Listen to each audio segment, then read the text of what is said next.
नमस्कार दोस्तों। तो स्वागत है आपका अपने सीरीज में स्टॉक मार्केट फॉर बिगिनर में। आज हम लोग बात करने जा रहे हैं डॉ थ्योरी पार्ट 2 के बारे में। लास्ट वीडियो में हमने बात किया था डॉ थ्योरी का।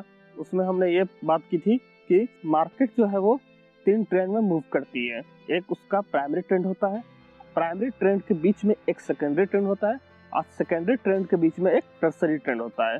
तो हम लोग एक माइक्रो ट्रेंड और उसका छोटे माइक्रो ट्रेंड के बारे में हमने स्टडी की थी। आज हम लोग स्टडी करने जा रहे हैं प्राइमरी ट्रेंड के बारे में, मतलब जो प्राइमरी ट्रेंड जो स्टार्ट होता है और उसकी जर्नी कैसी होती है प्राइमरी ट्रेंड की, मतलब स्टार्ट होने से पहले मार्केट में माहौल कैसा होता है और आफ्टर दैट जब वो खत्म होने वाला होता है तब उस समय माहौल कैसा होता है। तो प्राइमरी बियर ट्रेंड और प्राइमरी बुल ट्रेंड, इन दोनों की आज हम स्टडी करेंगे कि इन दोनों की जर्नी कैसी होती है, मार्केट में माहौल कैसा होता है जब ये ट्रेंड स्टार्ट होता है या फिर ट्रेंड जब खत्म होता है, हम उस ट्रेंड को पहचानेंगे कैसे। ये सारी बातें आज हम लोग करने वाले हैं। तो दोस्तों काफी इंटरेस्टिंग रहने वाला है। चलिए फटाफट स्टार्ट करते हैं। देखिए, मार्केट साइकिल जो होता है उसमें जब भी प्राइमरी बुल मार्केट स्टार्ट होता है तो इसके जो है ना 3 फेज होते हैं। फर्स्ट फेज होता है एक्यूमुलेशन का, सेकेंड फेज होता है big move and third phase होता है एक्स्ट्रा स्पेकुलेशन का। अब ये तीनों फेज काम कैसे करता है, चलिए ग्राफ पे समझते हैं इसको। सबसे पहला स्टेज आता है एक्यूमुलेशन। एक्यूमुलेशन में क्या होता है कि it is the period when the public is out of the stock, the news from corporate is bad and valuation are usually at historical low. However, it is at this stage that the so-called smart money begins to accumulate the stock. मतलब कि जब भी ये stage start होता है तो होने वाला क्या होता है कि इसमें इस स्टॉक के बारे में कोई बात नहीं कर रहा होता है। मतलब मार्केट में सभी लोग लगभग इस स्टॉक से बाहर निकल चुके होते हैं एंड वो एक टाइम होता है जब धीरे धीरे स्मार्ट मनी का मतलब, मेरा कहने का मतलब ये है कि जो बड़ा पैसा है, मतलब एफआई हो गए, डीआई हो गए, जो बड़ा इंस्टीट्यूशनल इन्वेस्टर सब है, वो लोग अपना धीरे धीरे पैसा उसमें डालना शुरू करता है। ठीक, जब इसके बारे में कोई बात नहीं कर रहा होता है तो ये एक्यूमुलेशन स्टेज होता है। क्योंकि पहले जब भी कोई स्टॉक नीचे गिरा हुआ है तो इसको ग्राफ पे आपको मैं अच्छे से समझाता हूँ। देखिए, ये स्टॉक था जो नीचे गिरता गया, ठीक, और उसके चला गया ये करेक्शन पीरियड में। अब लोग जो ऊपर जो खरीदे थे, मतलब ऊपर में कहीं खरीदे होंगे 1000 और 800 पे, अब ये स्टॉक गिरते आ गया 300 पे। किसी ने बीच में एवरेज आउट कर लिया, 500 पे ले लिया, किसी ने देखा कि 400 पे चलो सस्ता मिल गया, ले लिया। ठीक, तो यहाँ तक तो ठीक था कि लोग खरीदते गए नीचे एंड फिर वहां तक पहुंच गया। लेकिन ये क्या करेगा, स्टॉक जब 300 पे चला जाएगा तो वहां पे एक रेंज बना के ये ऊपर नीचे करते रहेगा और कई सालों तक करता रहेगा। ये जो होता है, ये जो टाइम जो होता है करेक्शन का, लगभग 2 साल से लेकर 10 साल तक का एक टाइम फ्रेम होता है। तो इस टाइम में क्या होता है कि लोग थक जाते हैं, तो लोग बीच में कहीं निकल जाते हैं एंड उसके बाद फिर इसके बारे में कोई बात नहीं होती है मार्केट में। सब लोग ये सोचते हैं कि अब इस स्टॉक का कुछ नहीं होना जाना है, क्योंकि 2 साल से लेकर 10 साल के बीच में जितना लंबा टाइम फ्रेम होता जाएगा उतना लोगों का विश्वास इसमें से टूटता जाएगा और धीरे धीरे करके वो लोग निकलते जाएंगे। जब सभी लोग निकल जाएंगे तब जो होता है स्मार्ट मनी इसमें पैसा इन्वेस्ट करना शुरू होता है। तब एक मार्केट साइकिल जो होता है वो चेंज होता है इसका। एंड लास्ट स्टेज में 3 साल 4 साल हो गया, 5 साल हो गया या फिर 10 साल का अगर इसका मार्केट साइकिल है तो जनरली 10 साल पे होता है। किसी का 10 साल का मार्केट साइकिल होता है, किसी का 2 साल का होता है। जनरली 10 या 2 होता है, या तो सोचे 10 साल का होगा या तो फिर 2 से 3 साल का होगा। तो उस बीच में जब लास्ट स्टेज जब आता है तब वहाँ पे स्मार्ट मनी पैसा एक्यूमुलेट करना इसमें शुरू करता है। उसके बाद फिर धीरे धीरे ये ऊपर जाएगा। तो जो लोग पेशेंस रख के 2 साल 3 साल रुक भी गए होंगे, तो जैसे ही उनका रेट आएगा, अब वो मान लो कि 300 पे था, ठीक, अब जैसे ही ये ऊपर उठना शुरू करेगा, जैसे ही 500 600 पे आएगा, अगर उसने 500 पे खरीद रखा है तो उस समय लोग बहुत तेजी से फिर बाहर निकलेंगे। जो लोग बचे होंगे तो उनको विश्वास ही नहीं होगा, उनको लगेगा कि फिर से ये नीचे आ जाएगा, क्योंकि इतनी बार ऊपर नीचे कर चुका होगा ये कि उनको विश्वास नहीं होगा कि इसका ट्रेंड रिवर्स हो गया है। तो वो फिर उस टाइम निकल जाएंगे एंड उसके बाद फिर ये ऊपर ही ऊपर चलता शुरू हो जाएगा। तो पहला पीरियड है इसका एक्यूमुलेशन का। और ये जब एक्यूमुलेशन का जो पीरियड होता है वो बिल्कुल ऐसा नहीं होता, उसमें कोई भी न्यूज नहीं होता, कुछ भी नहीं, सब तो सारे के सारे बैड न्यूज आ रहे होते हैं उस स्टॉक में। ना उसका प्रॉफिट होता है, ना कुछ होता है, ना ऑन ग्राउंड कुछ भी नहीं था, जीडीपी वगैरह सब कुछ, मतलब जितना नेगेटिव न्यूज लगा लो सारे नेगेटिव न्यूज एक्यूमुलेशन पीरियड दौरान होता है। और आपको ये सोचने में मजबूर कर देगा कि ये स्टॉक ऊपर क्यों जा रहा है। अब जो लोग फंडामेंटल देख रहे हैं उनको तो विश्वास ही नहीं होता है कि भाई ये स्टॉक जा क्यों रहा है ऊपर। और मैक्सिमम स्टॉक, मतलब ये बता रहा हूँ 18th सेंचुरी का ये ऑब्जर्वेशन लिखा हुआ है और ये आज तक एज इट इज चल रहा है। मार्केट जो भी चीज होती है ना वो 6 महीने बाद जो होने वाला होता है उसको अभी डिस्काउंट कर लेती है। यहाँ पे जो होता है सारा जितना हो सके उतना बैड न्यूज होता है उस स्टॉक के बारे में, सब कुछ खराब होगी, खराब खबरें होगी, ऑन ग्राउंड कुछ भी अच्छा नहीं होगा, फिर भी ये स्टॉक ऊपर ऊपर ऊपर ऊपर चलते रहेगा एंड लोगों को बिलीव नहीं होगा क्योंकि ऑन ग्राउंड तो कुछ अच्छा है नहीं, तो ये स्टॉक क्यों ऊपर जा रहा है। सबको फिर लगेगा कि ये स्टॉक फिर से वापस आ जाएगा। जैसा कि अभी आजकल सिनेरियो है कोरोना इम्पैक्ट के कारण, और सब जगह बैड न्यूज है, कुछ भी अच्छा नहीं हो रहा है। तो ये सारे मौके होते हैं जब स्मार्ट मनी एक्यूमुलेशन स्टार्ट करता है। और अभी हालांकि बैड न्यूज है, अभी तो 6 से 8 महीना लग सकता है। अभी कभी भी याद रखना, आपको सही भाव पे सही न्यूज के साथ आपको पैसा नहीं मिलेगा। अगर आपको मार्केट सिनेरियो बहुत सही होगा ठीक, तो उसमें भाव भी आपको उसी के अकॉर्डिंग मिलेगा, और मार्केट सिनेरियो खराब होगा तभी आपको भाव सही मिलेगा, मतलब प्राइस इसमें ऐसा सही मिलता है ठीक। तो कभी भी सही पैसा आपको सही न्यूज पे नहीं मिलेगा। तो ये पहला स्टेज हो गया एक्यूमुलेशन का। सेकेंड स्टेज आता है big move. It is the period marked by improving business condition and increase valuation in stock, earning being to rise again and confidence starts to mend. देखिए बिग मूव में क्या होता है ना कि पहले तो एक्यूमुलेशन का पीरियड हो गया, एक्यूमुलेशन के पीरियड में थोड़ा सा ऊपर जाएगा वो ठीक, फिर हल्का करेक्शन करेगा, फिर ऊपर जाएगा ठीक। तो ये एक मूव लिया वो, तो इस मूव में किसी को विश्वास नहीं होगा क्योंकि उसमें मार्केट में सारे बैड न्यूज वगैरह होगा। उसके फिर क्या करेगा, धीरे धीरे धीरे चलना शुरू कर देगा। अरे चाहिए ऊपर चलना शुरू करेगा तो बीच में कहीं पे सारे सब कुछ जो भी ग्राउंड पे खराब चीजें आपको जो दिख रही थी, इनकम नहीं था, उस कंपनी की प्रॉफिट नहीं आ रही थी, वो सारे कुछ अपने आप ऑटोमेटिकली ठीक होते हुए दिखेगा। सारे न्यूज जो है वो मार्केट में आना शुरू हो जाएगा एंड उस टाइम तक ये स्टॉक इतना ज्यादा चल चुका होगा कि लोगों को लगेगा कि अब इससे ज्यादा क्या चलेगा। मतलब वो प्राइमरी स्टेज में ही मतलब इतना ज्यादा चल चुका होता है कि लोगों को अब बिलीव नहीं होता है कि इसके आगे अब ये जाने वाला है। जब भी आपको ये फीलिंग आ जाए कि बुल मार्केट खत्म हो गया है, तो वो दोस्तों जस्ट स्टार्ट होता है बुल मार्केट का। उसके बाद भी ये कई गुना ऊपर जाता है। मतलब ऐसा समझ लो कि अब 1000 का स्टॉक अगर मतलब 2000 2500 तक पहुंच गया है तो फिर लोगों को क्या लगेगा कि अब इससे ऊपर क्या हो सकता है, हो गया प्राइमरी बुल मार्केट खत्म हो गई। लेकिन दोस्तों जब भी आपको लगेगा कि बुल मार्केट खत्म हो गया तो उस टाइम जस्ट उसकी स्टार्टिंग होती है, उसके बाद भी कई कई गुना वो ऊपर चला जाता है। जैसे कि MRF के साथ हुआ, लोग जब 400 पे स्टॉक था वो, तो लोगों को लगा कि चलो ठीक है 1000 में पहुंच गया, अब इससे ज्यादा क्या जाएगा। 1000 से 2000 हुआ, 2000 से 3000 हुआ, 66000 हो गया ठीक। तो महंगा और महंगा होते जाता है, सस्ता और सस्ता होते जाता है। आइसर मोटर को देख लो, वो भी ऐसा ही स्टॉक था, कभी 1000 1500 पे ट्रेड होता था, आज 22000 तक पहुंच गया। तो ऐसे जो है ये सारे स्टॉक्स निकलते हैं। बुल मार्केट का कैरेक्टर ही ऐसा होता है, प्राइवेट ट्रेंड का कैरेक्टर ही ऐसा होता है कि उसके बाद फिर पहले एक्यूमुलेशन देगा, अब 30-40% का ऑलरेडी ऊपर मूव आ चुका होता है। तो जो अब न्यू इन्वेस्टर है लगाने में थोड़ा डरता है कि पता नहीं कहीं लगाए कहीं ऐसे न गिर जाए, वो कोई और स्टॉक से ढूंढने लगते हैं इतने सारे स्टॉक से, तो वो इसी डर के कारण इस स्टॉक को छोड़ देते हैं ठीक। तो न्यू इन्वेस्टर्स में एंट्री लेते नहीं, जो ऑलरेडी है पुराने इन्वेस्टर वही इस राइड का मजा ले पाते हैं। उसको आता है थर्ड स्टेज, जिसको बोलते हैं extra speculation. During the third and final stage the public is fully involved in the market, valuation are excessive and confidence is extraordinary high.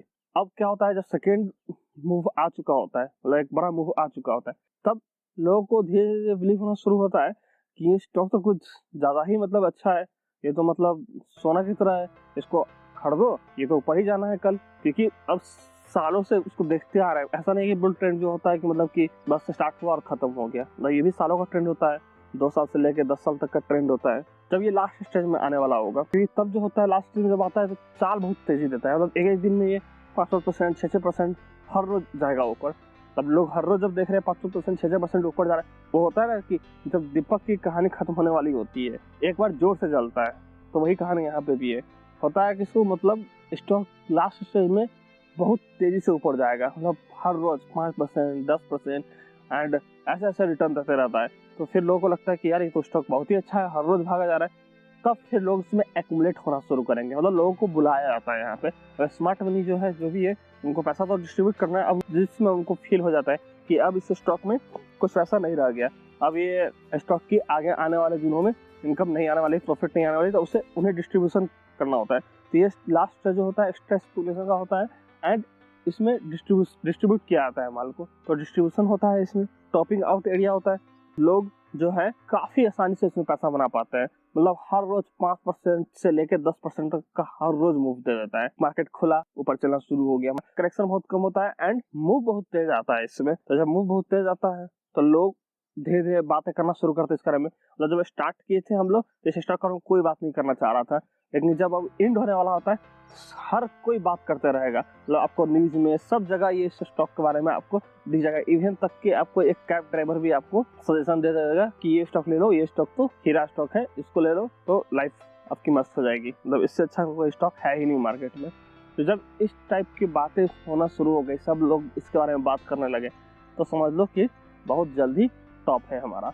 इस तरह अभी यूएस मार्केट का है। यूएस मार्केट के बारे में मतलब इतनी लंबी चाल हो चुकी है उसकी, इतनी लंबी रैली हो चुकी है, आजकल सब लोग उसके बारे में बात कर रहे हैं। ऐसा क्या हो गया कि मतलब सारे इमर्जिंग मार्केट हम लोग जो है कहीं पे भी उतना ज्यादा बड़ा मूव ले लिए। हम लोग तो ऑलमोस्ट मतलब 2008 के जो टॉप पे थे वहीं पे खड़े हैं इन डॉलर टर्म्स। एंड बाकी सारे इमर्जिंग मार्केट भी जैसे कि ब्राजील का है एंड जापान का है, इन लोगों ने काफी सालों के करेक्शन किए हैं। इन लोगों का कोई मूव ही नहीं आया एंड सिर्फ अकेले यूएस मार्केट चलता चला गया। तो वो बहुत टॉपिंग आउट एरिया वाला जो है उसका सीन आ चुका है। एंड हम लोग का एक मतलब इमर्जिंग मार्केट का एक निकलने का मतलब ट्रेंड रिवर्सल का चांसेस हो सकता है अब हमारा। तो यहाँ पे ये होता है थर्ड जो होता है एक्स्ट्रा स्पेकुलेशन का एरिया होता है। इसमें बहुत ज़्यादा स्टॉक तेजी में होते हैं, लोग को बुलाया जाता है क्योंकि लोग के बारे में जब तक बात नहीं होगी मार्केट में, जैसे कि यस बैंक के साथ हुआ 500 का स्टॉक मतलब इतनी हर रोज तेजी पर, तो वहाँ पे लोग एक्यूमुलेट होते गए उसका एक बार खराक से मारा नीचे एंड 45 पे आ गया। तो ऐसे ही एग्जैक्टली होता है। जाके यस बैंक का चार्ट रखना, माल डिस्ट्रीब्यूट करके छोड़ दिया जाता है एंड उसके बाद फिर नीचे का सफर शुरू हो जाता है। तो ये होता है topping out area. Stage 1, stage 2, stage 3 समझ गए। स्टेज 1 होता है एक्यूमुलेशन का स्टेज, जिसमें स्मार्ट मनी धीरे धीरे पैसा अपना एक्यूमुलेट करती है। स्टेज 2 होता है आपका कि बहुत बड़ा एक बिग मूव आता है, ठीक, लोगों को विश्वास नहीं हो रहा था, इसी बीच में सारे सब कुछ ग्राउंड पे जो भी न्यूज खराब होती है सारी न्यूज वगैरह भी सब कुछ सही हो जाता है एंड फिर उसके बाद फिर स्टॉक अपना चार्ट शुरू कर देती है।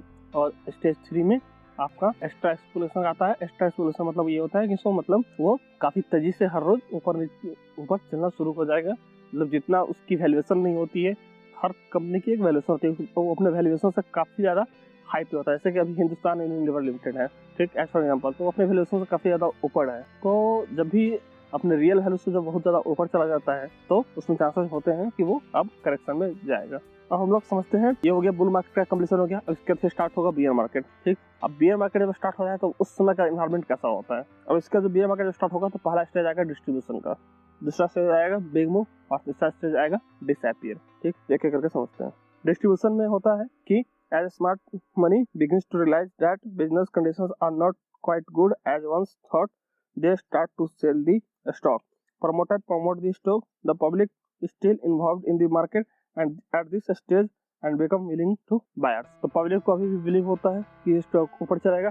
तो क्या होता है कि जब भी डिस्ट्रीब्यूशन हो रहा होता है तो स्टॉक को ऊपर खड़ा कर दिया जाता है। मतलब कि एक बार आपका स्टेज 3 जो हो गया स्पेकुलेशन का, तो उसके फिर क्या होगा, ऊपर आके कहीं पे खड़ा हो जाएगा। जब बहुत सारे लोग फिर एंट्री कर लेंगे उस मार्केट में, उसके बाद फिर वहाँ पे धीरे धीरे करके माल छोड़ा जाता है। वहाँ पे जो स्मार्ट मनी है अपना धीरे धीरे करके माल अपना देते रहेगा एंड लोग उसको कलेक्ट करते रहेंगे कि चलो सही है, ये स्टॉक को मतलब आगे और ऊपर जा सकता है। उसके बाद फिर आएगी इसकी करेक्शन स्टार्ट होगी। जब पहला लेग नीचे मारेगा तो लोगों को लगेगा कि चलो ठीक है, अब नीचे करेक्शन किया है, छोटा बड़ा करेक्शन है, उसका फिर से ऊपर आ जाएगा। लेकिन स्मार्ट मनी को पता है कि ये कभी ऊपर नहीं आने वाला, तो फिर वो अपना जो भी माल बचा हुआ है वो हर स्टेज पे बेचते चले जाएंगे। पहला ऊपर में बहुत सारे माल मतलब 70% खत्म कर चुके होंगे एंड 30% हर नीचे वाले स्टेज में धीरे धीरे छोड़ते चले जाएंगे। एंड जो नॉर्मल पीपल है, वो जिनको नॉलेज नहीं है ज़्यादा, वो इसको एक्यूमुलेट करते रहेंगे। ये डिस्ट्रीब्यूशन वाला स्टेज रहेगा, तो उनको बिलीव रहेगा कि हाँ चलो ठीक है, ये ऊपर आ जाएगा। उसके बाद आता है स्टेज 2। स्टेज 2 में होता है all the bad news which can be come for the company. All the news will come into the market. Earning will be low. All bad things happen with the stock. Very sharp move will be there. Stage 1 जब तक था accumulation वाला stage, तब तक तो सारी company के बारे में बहुत अच्छे न्यूज है, तो सारा प्रॉफिट वगैरह सब कुछ एकदम बहुत ज्यादा होगा, ठीक।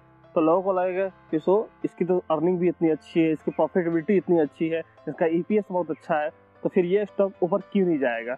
सारे फंडामेंटल्स इतने ज़्यादा अच्छे होंगे इस कंपनी के कि लोगों को ये बिलीव रहेगा कि ये तो ऊपर जाना ही जाना है। इस बिलीफ में वो लोग खरीद के रखे रहेंगे एक्यूमुलेशन वाले स्टेज तक। जब एक्यूमुलेशन का जब बिग मूव आएगा वो नीचे का, ठीक उसी बीच में बिग मूव जब स्टार्ट होगा, उस बीच में कंपनी के सारे बैड न्यूज आने शुरू हो जाएंगे। जो भी कुछ ग्राउंड पे उनको अच्छा दिख रहा था, सारे ग्राउंड पे सब कुछ खराब होना शुरू हो जाएगा। मतलब उसका अर्निंग नहीं आएगी, उसकी प्रॉफिटेबिलिटी जीरो हो जाएगी एंड ईच एंड एवरीथिंग, मतलब उसके बारे में जितना खराब खबरें हो सकती हैं सारी खराब खबरें आनी। और ये जब भी बिग मूव होता है दोनों कंडीशन में, बुल मार्केट हो या बेयर मार्केट हो, काफी शार्प होता है, लोगों को संभलने का मौका नहीं दिया जाता है। अब ऑलरेडी जो लोग 35% 40% स्टॉक जिनका नीचे आ चुका है, अब उनकी हिम्मत नहीं बनती है कि वो स्टॉक बेच के पैसा निकाल सके। तो वो इस होप में ही सिर्फ रहते हैं बैठे हुए कि कभी तो ये स्टॉक ऊपर आएगा और बाउंस आएगा तो मैं बेच दूंगा। सेकेंडरी मूवमेंट में यही होता है कि जब ये सेकेंड स्टेज वाला बिग मूव जो होता है तो उसमें लोग ये सोचते हैं कि बाउंस आएगा तब मैं बेच दूंगा, और वो बाउंस कभी आता ही नहीं एंड वो काफी तेजी से नीचे काट देता है। बाउंस आता भी है तो काफी छोटा छोटा बाउंस आता है एंड उस छोटे बाउंस में वो काट नहीं पाते अपने स्टॉक, और इस तरह करके वो लॉन्ग टर्म इन्वेस्टर बन जाते हैं। मतलब जो शॉर्ट टर्म इन्वेस्टर वो सोचे थे कि चलो ठीक है 2-3 महीने में पैसा बनाएंगे इस स्टॉक से, जब वो ऊपर वाले स्टेज में था, स्पेकुलेशन वाले स्टेज में था, तो पैसा बनाएंगे 2-3 महीने में और निकल लेंगे यहाँ से। लेकिन वो आके इस तरह करके ट्रैप हो जाते हैं, और ट्रैप होने के बाद फिर वो उनके पास कोई ऑप्शन नहीं बचता है, फिर वो लॉन्ग टर्म इन्वेस्टर ही बन जाता है।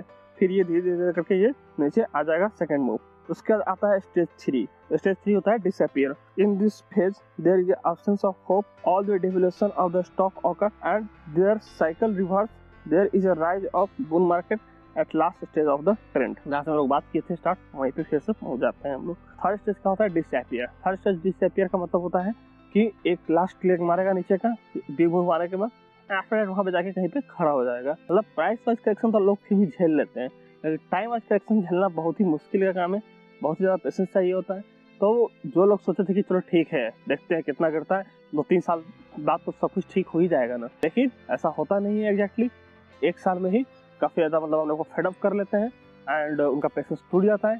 फिर वो इस बीच में कहीं निकल जाते हैं जब वो टाइम वाइज करेक्शन करना शुरू करता है। तो इस चीज में वो सोचते हैं कि चलो स्टॉक तो कभी ऊपर निकलने से रहा तो कभी तो हम इसमें आ नहीं पाएंगे, तो वो वहां से निकल जाते हैं। अब सोचो दोस्तों, जब ये स्टार्ट करेगा पहला स्टेज एक्यूमुलेशन का आफ्टर दैट 3 और 4 ईयर्स, अब जिस बंदे ने टॉप पे माल लिया था एंड उसके बाद फिर नीचे आ गया, ठीक, एंड आफ्टर दैट जब इसका फिर से मार्केट साइकिल जब इसका चेंज होगा तो उसका माइंडसेट क्या होगा? वो बंदा कभी भी इसमें एंट्री कर सकता है क्या? तो जब भी एक्यूमुलेशन वाले स्टेज में जब भी ऊपर जाएगा, ऊपर से नीचे आएगा, फिर ऊपर जाना शुरू करेगा, तो बिग मूव तक इसको विश्वास ही नहीं होगा कि इस स्टॉक ने इसको इतना ज्यादा तंग कर रखा होता है इस बंदे को कि बंदा सोचता है कि अब तो मैं इसको कभी भूल के भी नहीं रह सकता इस स्टॉक को। लेकिन धीरे धीरे जब ऊपर जाना शुरू होता है, जब स्टेज 3 पहुंचता है, तब उसको लगता है, रियलाइज होता है सडनली कि सॉरी ये तो यार मैंने गलती कर दी, ये स्टॉक तो बहुत तेज है, बहुत अच्छा स्टॉक है, बहुत ज्यादा तेजी से ऊपर जा रहा है, चलो अब सब कुछ शायद इसमें ठीक हो गया होगा। तब उस टाइम फिर वो एंट्री करते हैं और जैसे ही एंट्री करते हैं फिर से नीचे आ जाता है। तो ऐसे जो है नॉर्मल इन्वेस्टर जिनको थोड़ी नॉलेज कम है, जो मार्केट में बस सिर्फ हवा में मतलब आ जाते हैं सुन के, इसलिए मैं बोलता हूँ कि टीवी न्यूज वगैरह जो भी है इकोनॉमिक टाइम्स पढ़ के इन्वेस्ट नहीं किया सकता है। तो ये सारे स्टेजेस थे बुल मार्केट के एंड बियर मार्केट के। लगभग अब आपको सब कुछ समझ में आ गया होगा कि मार्केट साइकिल में काम करती है एंड क्या क्या इसके स्टेजेस होते हैं, किस टाइम पे कौन सा सेंटीमेंट काम कर रहा होता है। तो मेरा बस आपको समझाना था कि ऐसा करैक्टर होता है, अब उसको आप कैसे यूज करते हैं मार्केट में वो अब आपका स्किल। तो आज के लिए इतना ही दोस्तों, धन्यवाद दोस्तों। जो भी जैसा लगा आपको कमेंट सेक्शन में लिख के बताइए हमें कि आपको कैसा लग रहा है कोर्स, एंड अगर कुछ आपका क्वेश्चंस है कुछ रिलेटेड स्टफ आपको कुछ समझ में नहीं आ रहा है तो वो आप फीडबैक सेक्शन में क्वेश्चन वाले एरिया में जाके पूछ सकते हैं। जहाँ भी आपको जो भी डाउट है आप बेशक वहाँ पे जाके फीडबैक सेक्शन में पूछ सकते हैं, उसको मैं पढ़ता हूँ एंड उसमें जो भी आपके डाउट्स होंगे उसको मैं अलग वीडियो बना के क्लियर करने की कोशिश करूँगा। तो दोस्तों आज इजाज़त दीजिए, इतना ही, धन्यवाद। और हाँ, शेयर कीजिए इसको अपने दोस्तों में, जितना ज़्यादा हो सके उतना ज़्यादा शेयर कीजिए, सही लोगों के पास पहुँचाइए इन सारी चीज़ों को। धन्यवाद।